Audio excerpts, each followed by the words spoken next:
Well, we've made it to President's Day week, and we're going to talk about a P word this week. It's population. If you want a market to grow and ultimately have long term success, you need population growth. This is a chart that's showing the last 5 years, 2020 through 2025, where or which states have been growing the fastest. Obviously, Texas, almost 9%, Florida, 8.9%. You got the Carolinas at 7 and 8%. You got the Mountain West doing really well. This is where people are moving.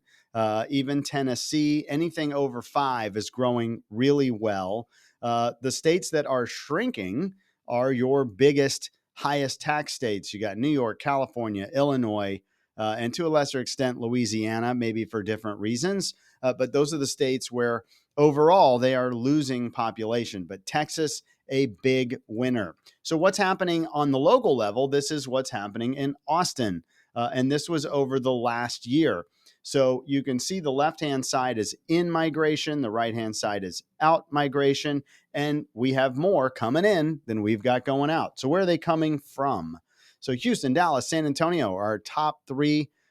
You also have other South is a big group. This could be Atlanta, Nashville, Florida, places like that kind of make up this other South group. The West Coast is going to be the grays. You got LA, San Francisco, Seattle, all doing pretty well. But compared to Texas and the South, it's not as big of a group as some people like to make California out to be. Yes, we have a lot, but we don't necessarily, that's not the biggest group coming to Austin. Maybe 10% coming from the Northeast, New York, other parts of the Northeast, and only 6% from the Midwest. They're coming for jobs. So we're getting coastal folks, deep South, big cities in the South that are also growing. Where are they going? Kind of the same places, right? Dallas, Houston, San Antonio, top three. Other South. Again, you've got West Coast for jobs. And then we're seeing the smaller pool coming from the Northeast and the Midwest. So South and West, that's really the big moving parts there. All right. Well, Austin homeowners, they're staying in their houses longer. Some of that is because of interest rates. If you look back to 2005, most homeowners were only staying in their house a few years, maybe 2, 3, 4 years. And since then, it's continued to climb. Part of that is because the home values are going up. And then this last little up leg is because the interest rates have gone up. So right now, people are staying in their homes about a little over 7 years. However, nationally, that's even longer. Now it's looking at 8, almost 9 years nationally. So we're still below the national trend. But again, we're seeing people stay in their homes longer.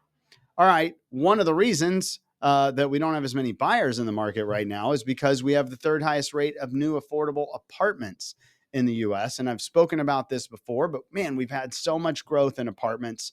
I think the peak of bringing them to market is behind us, but now we're in this absorption phase where you got to get all these empty big apartments rented out. Still takes a while. I know some clients are still getting, we'll call them rent deals or rent discounts to get into some of these apartments. So they're delaying their home buying activities until maybe next year or 2 years from now. So, that will pass. But right now we're in the phase of bringing all these affordable uh, apartments to the market. Other markets like Seattle, New York, Minnesota, Atlanta, Denver, LA, a lot of these big markets are seeing some of that apartment wave. All right, well, let's look at some new January data. All right, as we look at January and we look in this mid box right here, sales were down about 12%. Median sales price, not terrible, but still down about 2%. Volume down over 10%. Average sale price was up a little bit, but that tells me, again, the upper end of the market has probably held up a little better, had some stronger sales there. Price per square foot and median days on market still softening. If we look at this chart, this is the last 2 years of price. And when does it go up? Typically in the spring. When does it soften through the fall? You might get a little uptick in December. We're starting the year at 410. Last year, we started the year at 419, or we rounded out January at 419. And in 2024, we're at 435. So we've come down about 25 grand on a median house in 2 years. We'll see what happens as this spring goes. Are these lines going to get tighter? Are we going to see the price kind of catch up to last year? Or are we going to stay softer and stay below last year? That's really something we want to keep an eye on. Here's where we are in February, and this is showing us that inventory has turned a corner and we're now going to start climbing as we get into the spring. So this is all of last year. The green lines are listings for sale. The blue lines are closed sales. We saw this December pop. We had rates come down. You had a number of transactions in November push to December and close. So we had some good sales there. January was pretty meager. And we also had an ice storm. And so it just kind of slowed things down in January. But if we look at listings, we kind of bottomed out at just under 11,000 listings. We're now in mid-February. We're now over 11,000. So we're going to see that bell curve of listings start to climb as we get into these spring months. What we want to see is buyer demand follow along and get some more activity out there. Finally, this is what might drive some buyer demand. We've got the lowest interest rates we've seen in over 3.5 years. We are now just above 6%.